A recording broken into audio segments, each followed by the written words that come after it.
আমরা যখন শুনতে পাই যে একটা রাজনৈতিক দলকে নির্মূল করার আহ্বান একটা সরকার দল থেকে আসে, সেই বাংলাদেশে আমরা মাননীয় স্পিকার ফিরতে চাই না। মাননীয় প্রধানমন্ত্রী, ওনার সন্তান যেই প্রজন্মের, আমরা একই প্রজন্মের, আমাদেরকে ধারণ করার চেষ্টা, আমি চাইবো আপনারা সবাই আমাদেরকে ধারণ করার চেষ্টা করবেন। বিএনপির নয়, কেবল জামাতের নয়, কেবল এনসিপির নয়, বাংলাদেশের মানুষের স্বার্থ, বাংলাদেশের মানুষের আকাঙ্ক্ষা, বাংলাদেশের মানুষের স্বপ্ন বাস্তবায়ন যেন আমরা করতে পারি। মাননীয় স্পিকার, এই চেয়ার আমি অনুধাবন করতে পারছি জনগণ বিচ্ছিন্নতা তৈরি করে। এই সংসদে বসে, এসি রুমে বসে, এসি গাড়িতে চলে, মিনিস্ট্রির এসিতে বসে, বাসার মধ্যে 24/7 আনইন্টারাপ্টেড ইলেকট্রিসিটির মধ্যে থেকে জনগণের সমস্যা বোঝা যায় না। এই জন্য এই সংসদে যখন আমরা দাঁড়াই, আমরা জনগণের সমস্যা অনুধাবন করতে পারি না।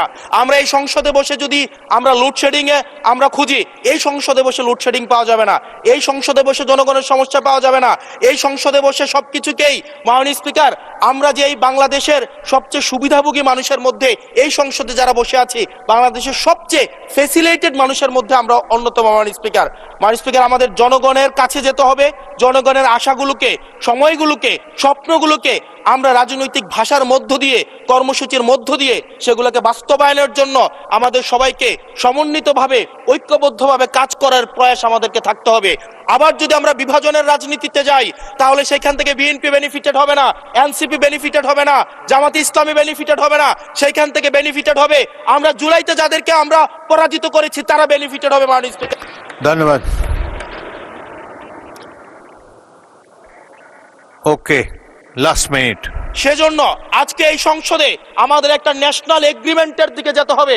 আমরা পলিসির জায়গায় আমাদের বিরোধিতা থাকবে, পলিসির জায়গায় আমরা এগ্রিমেন্টের মধ্যে থাকবো, কিন্তু আমাদের একটা রেড লাইন টানা উচিত।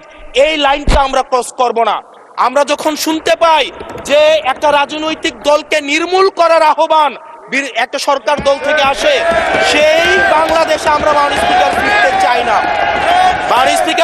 মাননীয় স্পিকার, আমরা এখানে আমরা কনস্ট্রাকটিভ ভাবে পলিসির জায়গা থেকে আমরা আর্গিউ করব, আমরা এগ্রি করব, আমরা ডিসএগ্রি করব, কিন্তু মাননীয় স্পিকার, নির্মূলের রাজনীতি, বিনাশের রাজনীতি, দমনের রাজনীতি, পীড়নের রাজনীতি যদি আমরা বাংলাদেশে আবার পরিচয় করাই, ইন্ট্রোডিউস করাই, সেইখান থেকে এই সংসদের কেউ বেনিফিটেড হবে না।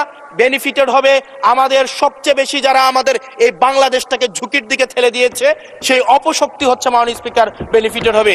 সেজন্য আমরা ঐক্যবদ্ধভাবে বাংলাদেশটাকে বিনির্মাণ করি।